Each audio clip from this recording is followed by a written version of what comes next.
السلام علیکم ویورز، آپ دیکھ رہے ہیں خیبر کرونیکلز اور میں ہوں مہنور راحت۔ کل 7 دسمبر کو پشاور میں صوبائی حکومت کے زیر اہتمام ایک جلسہ منعقد ہوا، جس میں سیاسی بیان بازی، تقریریں اور سیاسی باتیں تو بہت ہوئی، لیکن امن و امان، سیکیورٹی اور کاؤنٹر ٹیررزم پر کوئی پریکٹیکل اسٹریٹجی یا روڈ میپ نظر نہیں آئی۔ تو آج ہم اسی پر بات کریں گے۔ ساتھ ہی اگر پاک افغان تعلقات پر بات کریں تو آج پھر سے قطر کے پرائم منسٹر شیخ محمد الثانی نے کہا کہ دوحہ پاک افغان کے درمیان تناؤ کم کرنے کی دوبارہ کوشش کرے گی۔ اس تمام ٹاپک پر بات کرنے کے لیے ہمیں جوائن کر رہے ہیں شمیم شاہد صاحب۔ بہت شکریہ سر، مہربانی۔ سب سے پہلے تو یہ بتائیں سر کہ کل پشاور میں صوبائی حکومت کے زیر اہتمام جلسہ منعقد کیا گیا، کیا کہیں گے اس پر؟ نیشنل سیکیورٹی، امن و امان اور کاؤنٹر ٹیررزم کے حوالے سے کوئی بھی بات یا کوئی واضح پالیسی نہیں نظر آئی، تو کیسے سمجھتے ہیں آپ اس کو؟ شکریہ جی۔ ہاں بالکل، کل پشاور حیات آباد میں پاکستان تحریک انصاف کا ایک جلسہ ہوا صوبائی حکومت کے زیر انتظام۔ جلسے سے وزیر اعلیٰ سہیل آفریدی سمیت بہت سے رہنماؤں نے خطاب بھی کیا، اتحادیوں نے بھی خطاب کیا۔ اس جلسے میں حقیقت یہ ہے کہ اگر ہم دیکھیں تو اس میں سیاسی بیانات تو بہت زیادہ تھے۔ زیادہ تر یہ تھے کہ جو 2 روز قبل D G I S P R کی پریس کانفرنس تھی، اسی پر تنقید کی گئی۔ ساتھ ساتھ حکومت کی جانب سے عمران خان کے خلاف جو حکومت پر یہ الزام لگایا گیا کہ عمران خان کے ساتھ زیادتی ہو رہی ہے، ان کو ملاقات کرنے کی اجازت نہیں دی جاتی اور دھمکیاں بھی دی گئی۔ جو صوبائی حکومت کی یا جو پاکستان تحریک انصاف کی جانب سے وفاقی حکومت کو، وفاقی اداروں کو دھمکیاں بھی دی گئی۔ مگر یہ جلسہ جو تھا یہ پشاور میں ہو رہا تھا، ہونا چاہیے تھا کہ اس میں اگر خیبر پختونخوا کی نہیں تو کم از کم پشاور کے حالات پر اگر تبصرہ کیا جاتا اور لوگوں کی جو مسائل ہیں، لوگوں کی جو مشکلات ہیں، اس کو اٹھایا جاتا تو جیسے کہ کے پی کے امن و امان کی صورتحال دن بدن بگڑتی جا رہی ہے۔ اس میں اگر آپ دیکھیں تو روزانہ کے حساب سے خیبر پختونخوا میں دہشت گردی کے واقعات ہو رہے ہیں، کسی نے اس پر بات منہ کھولنے کی زحمت تک نہیں کی۔ روزانہ کے حساب سے پشاور ہی میں جو رہزنی ہے، ڈکیتی ہے، امن و امان کی ابتر صورتحال ہے، اس پر کسی نے بات کرنے کی کوشش بھی نہیں کی۔ اسی طرح اگر ہم دیکھیں تو پشاور ہی میں، خیبر پختونخوا کو تو چھوڑیں، پشاور ہی میں بجلی کی طویل دورانی کی لوڈ شیڈنگ کی کیس نہیں ہے، پانی نہیں ہے، لوگوں کو مشکلات ہیں۔ پشاور کے بہت سے علاقے جو ہے وہ کنڈرات کا پس منظر پیش کر رہے ہیں، تو کچھ بھی نہیں ہے۔ اس جلسے میں ہونا تو یہ چاہیے تھا کہ لوگوں کی، ٹھیک ہے آپ سیاسی بات بھی کریں مگر ساتھ ساتھ لوگوں کے مسائل کو بھی اجاگر کر دیں تو اچھا ہوتا، مگر اس میں کسی نے نہیں کی۔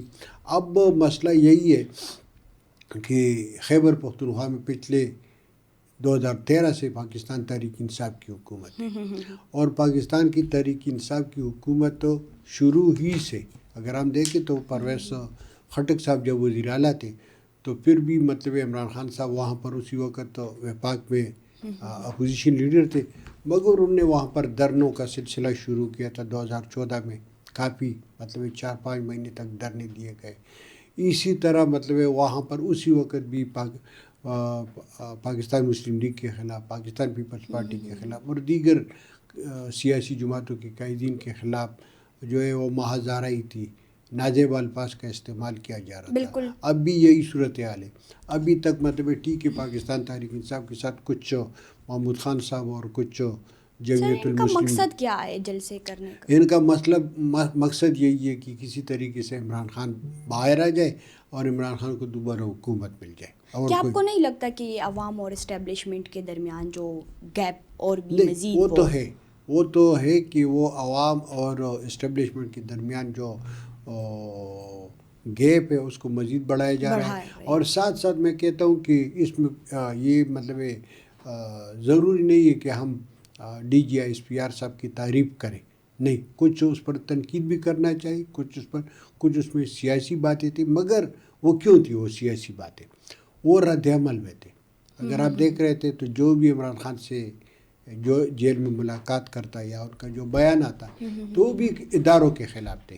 وہ اگر وزیر اعظم کے خلاف ہے, وہ اگر پارلیمنٹ کی جو دیگر سیاسی جماعتیں ان کے خلاف ہے, تو ساتھ ساتھ وہ فوجی اداروں کے خلاف بھی ہے, ساتھ ساتھ وہ فوج کے سربراہ کے خلاف بھی ہے. اسی وجہ سے رد عمل میں انہوں نے باتیں کی. میرے خیال میں یہ مطلب یہ لفاظی جنگ جو ہے یہ ختم ہونی چاہیے. پاکستان تحریک انصاف کو چاہیے کہ وہ اداروں کے بجائے حکومت کی پالیسیوں پر تنقید کر دے تو اچھا ہوگا. ان کا حق ہے حکومت کی پالیسیوں پر تنقید کرنا, ٹھیک ہے. سر کیا اس پارٹی کی صرف تنقیدی کام ہے کہ نہیں کوئی امن و امان کے حوالے سے بھی سنجیدہ اقدام دکھا رہے ہیں؟ کیا بات یہ ہے کہ دراصل سیاسی جماعتیں تو بہت سے ہیں, 285 286 ہے, مگر ان کو جو پروموشن دی گئی تھی 2010 کے بعد, اب وہ چاہتے ہیں کہ وہ کسی طریقے سے دوبارہ وہی اقتدار حاصل کر دیں, وہی پاپولیٹی ان کو حاصل ہو, وہی سپورٹ ان کو حاصل ہو. اب وہ ہو نہیں سکتا. وہ خیبر پختونخوا میں تو ٹھیک ہے, مگر یہاں پر بھی مسئلہ ہے کہ یہ مطلب ہے ان کو یہ جو حکومت ہے 2024 میں یہ کس طرح دی گئی ہے یا کس طرح اس کی مدد کی گئی ہے, ایک علیحدہ بات ہے. مگر پاکستان تحریک انصاف کا مقصد یہی ہے کہ عمران خان رہا ہو جائے اور وہ ملک کا دوبارہ حکمران بن جائے. سر تو ایسے جلسے کرنے میں جو کیا بنے گا اس جلسوں سے؟ وہاں پر امن و امان کی صورتحال بگڑی ہوئی ہے, دن بدن انٹیلیجنس بیسڈ آپریشن ہوتے ہیں, قبائلی اضلاع کی صورتحال بگڑتی جا رہی ہے, تو اس میں مطلب عوام کو بہت سے مسائل بھی درپیش ہیں. دو باتیں, اگر جلسوں سے حکومت ملتا نا تو جماعت اسلامی کو ملتا. جماعت اسلامی کی جتنے جلسے اور جتنی سیاسی سرگرمیاں کسی اور جماعت نے ابھی تک نہ کی ہے اور نہ کر سکے گی, یہ ایک بات. دوسری بات یہ ہے کہ خیبر پختونخوا میں پاکستان تحریک انصاف کی حکومت ہے. بالکل. خیبر پختونخوا کی حکومت پر, وزیر اعلیٰ صاحب پر سیاست کے علاوہ کچھ اور بھی ذمہ داریاں ہیں. بالکل. یہاں پر امن و امان کی بگڑتی ہوئی صورتحال ہے, دہشت گردی کی واقعات وقتاً فوقتاً نہیں بلکہ روزانہ کے حساب سے ہوتے جا رہی ہے. یہاں پر لوگوں کو معاشی مشکلات ہے, بے روزگاری ہے, غربت ہے, بالکل بہت سے چیزیں ہیں. تو لہٰذا معاملوں کو اگنور کیا جا رہا ہے. بالکل ان معاملوں کو مکمل طور پر اگنور کیا جا رہا ہے, اور اس کے بجائے لوگوں کو نان پولیٹیکل ایشوز میں انوالو کیا جا رہا ہے, انگیج کیا جاتا ہے. ان کو کیا کہتے ہیں کہ ان کی مطلب جو اصل ایشوز ہے, اصل ایشوز ہماری کیا ہے؟ اصل ایشوز ہمارے ٹیررزم ہے, اصل ایشوز ہماری امن و امان کی صورتحال ہے, اصل ایشوز ہمارے غربت ہے, اصل ایشو ہماری بے روزگاری ہے, اصل ایشو ایجوکیشن میں ہے, ہیلتھ میں ہے. اگر آپ دیکھیں تو ہر جگہ پر ہے. آج بھی ایبٹ آباد میں 3 روز قبل ایک ڈاکٹر اغوا ہوئی تھی, آج اس کی لاش ملی ہے. ڈاکٹر کی یہ حال ہے. یہ مطلب حال ہے کہ ڈاکٹر کی جس کی رپورٹ بھی کی گئی ہے اور وہ ایبٹ آباد کی حدود سے بھی باہر نہیں نکلی ہے اور وہاں پر لاش ملی ہے, اور ابھی تک اس پر کسی قسم کی سرکاری حکام کا یا سرکاری موقف سامنے نہیں آیا ہے. تو اصل ایشوز یہ ہے. اس کے علاوہ اصل ایشو یہ ہے کہ افغانستان کے ساتھ بارڈر بند ہے, پچھلے 2 مہینے مکمل ہو گئے, اور اس بارڈر کے سب سے زیادہ منفی اثرات جو ہے وہ خیبر پختونخوا پر پڑ رہے ہیں. خیبر پختونخوا کی چیمبر آف کامرس کے تاج جو عہدیدار ہیں, جو ٹرانسپورٹر ہیں, جو مزدور ہیں, وہ روزانہ مطالبات کر رہے ہیں کہ بارڈر کو کھول دیا جائے. اس پر اس صوبائی حکومت کا کوئی موقف سامنے نہیں. بالکل نہیں آیا. سر اگر آپ نے بارڈر کی بات کی, پاک افغان تعلقات کے بارے میں اگر بات کی جائے تو آج ایک نئی ڈیولپمنٹ سامنے آئی ہے قطر سے. پرائم منسٹر شیخ محمد الثانی نے کہا کہ دوحہ دوبارہ سے پاک اور افغان کے درمیان جو تناؤ ہے اس کو کم کرنے کے لیے دوبارہ کوشش کرے گی. تو کیا سمجھتے ہیں, کیا یہ کوشش کوئی لائحہ عمل لائے گا؟ کوششیں تو بہت ہوئی اور مزید بھی ہوں گی, کیونکہ جو اسلامی ممالک ہیں, جو ریجنل ممالک ہیں, وہ بھی نہیں چاہتے کہ کہ پاکستان اور افغانستان کے درمیان کشیدگی برقرار رہے، بالکل، کیونکہ ان کو بھی مطلب مشکلات ہیں۔ اس وقت اگر آپ دیکھیں افغانستان میں جو طالبان کی حکومت ہے تو ان کی براہ راست سرپرستی جو ہے وہ قطر کر رہا ہے۔ بالکل، قطر معاہدے کے تحت افغانستان میں طالبان برسر اقتدار ہے۔ طالبان کی زیادہ تر رہنماؤں کے گھر اور بچے ابھی تک قطر میں رہ رہے ہیں، لہذا قطر کی خواہش ہے کہ یہاں پر افغانستان میں بھی امن قائم ہو، پاکستان میں بھی امن قائم ہو، اور وہ کرنا چاہتے ہیں۔ سعودی عرب میں بھی کافی کوشش کی ہے، ترکی بھی کر رہا ہے، رشین فیڈریشن نے بھی۔ تو افغان طالبان تو نہیں چاہتے، اب دو باتیں نا، کچھ افغان طالبان نہیں چاہتے، کچھ ہم نہیں چاہتے۔ بالکل، دونوں طرف سے مسئلے ہیں۔ اگر ہم کہہ دیں کہ صرف طالبان کی جانب سے نہیں، یہاں پر بھی مسئلے ہیں۔ اب میں دو باتیں کرتا ہوں۔ ایک بات میں یہ کرتا ہوں کہ پاکستان یہ مطالبہ کر رہا ہے کہ ڈیورنڈ لائن کو مستقل سرحد بنایا جائے، اچھا، تسلیم کیا جائے، ٹھیک ہے۔ میں سمجھتا ہوں کہ اب اس مطالبے کو اگر نہ دہرایا جائے تو پاکستان کے لیے بہتر ہوگا۔ کیوں بہتر ہوگا؟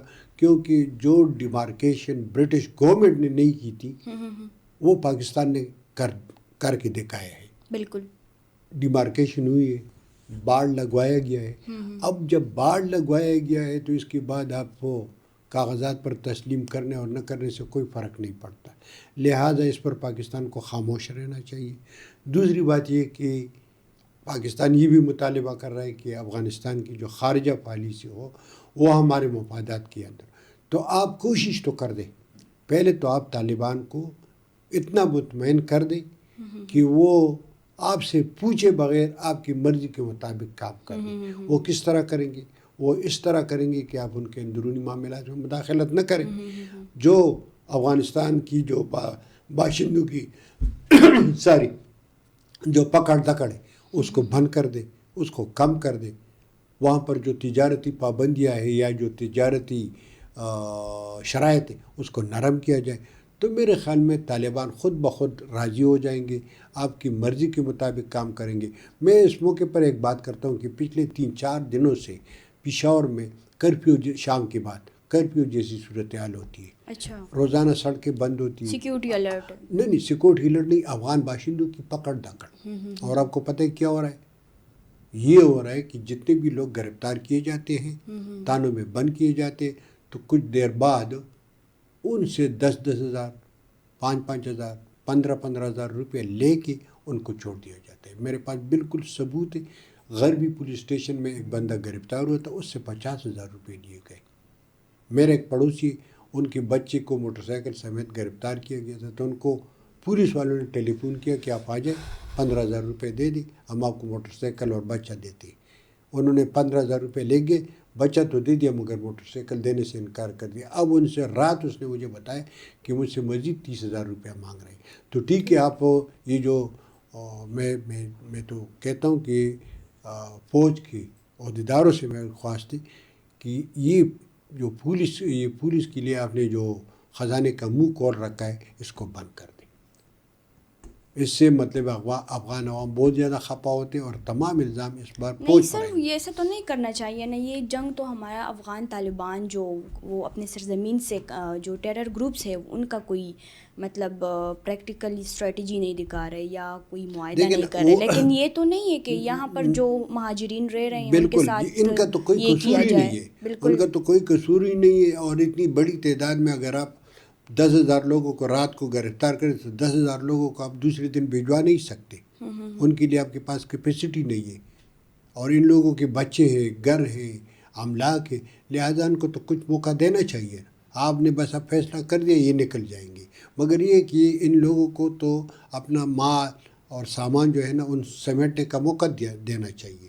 بالکل ٹائم ٹھیک ہے، دینا چاہیے اور ان لوگوں تو دہشت گردی میں تو یہ لوگ انوالو نہیں ہے، دہشت گردی میں جو انوالو ہے تو آپ کو معلوم ہے، آپ کے اداروں کو معلوم ہے، لہٰذا آپ اپنی سیکورٹی بھی ٹائٹ کر دیں، اپنی اندرونی سیکورٹی جو ہے اس کو ٹائٹ کرنے کی ضرورت ہے۔ سرحد آپ کی بند ہے، افغانستان سے کوئی نہیں آ سکتا، ٹیلی فون آپ کے ساتھ میں ہے، واٹس ایپ آپ کے ساتھ میں، انٹرنیٹ آپ کی گرفت میں ہے، تو آپ ان کی جو ٹیلی فونک رابطے ہیں، جو انٹرنیٹ رابطے ہیں، ان کو کاٹ دیں تو میرے خیال میں سر آپ نے جو پیسوں کا بتایا کہ ان سے پیسے لیے جاتے ہیں، کیا آپ کو نہیں لگتا کہ صوبائی حکومت کو اس کو دیکھنا چاہیے؟ بالکل صوبائی حکومت کا مسئلہ ہے یہاں پر جو ہے نا وہ کیا کہتے ہیں دوغلا فن اختیار کرتا ہے.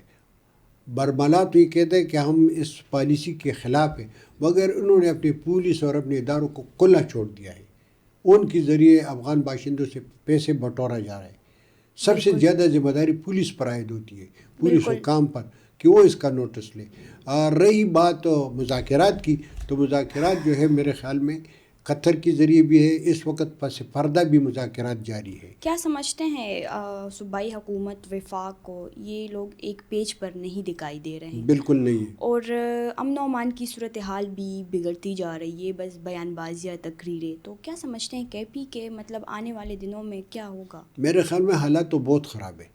یہ جو حالات ہے اس وجہ سے جو فورن کنٹریز بھی دو باتیں ہیں نا، دو باتیں، کچھ بیرونی عناصر کچھ اندرونی اثار تو بھی چاہتے ہیں کہ پاکستان میں حالات اسی طرح جاری رہیں، دہشت گردی ہو، انتہا پسندی ہو، وہ چاہتے ہیں. دوسری طرف خیبر پختونخوا حکومت اور وفاق کے درمیان بہت بڑا گیپ ہے، اس وجہ سے وہ بھی کرٹیسائز کر رہے ہیں، ایک دوسرے پر اعتماد نہیں کرتے. اب اگر صوبائی حکومت اور وفاقی حکومت تو آپس میں مل بیٹھ کے یہ بد اعتمادی ختم کر دے، ایک دوسرے پر اعتماد کر دیں، متفقہ طور پر ایک لیول اختیار کر دیں، تو اس سے مسئلہ بھی حل ہو جائے گا، افغان عوام بھی خفا نہیں ہوں گے. بالکل. بہت شکریہ شمیم شاہد صاحب انسائٹس دینے کے لیے. ویورز اگلے پوڈ کاسٹ کے لیے ہمارے ساتھ رہیں. آج کے لیے ہمیں دے اجازت. اللہ حافظ.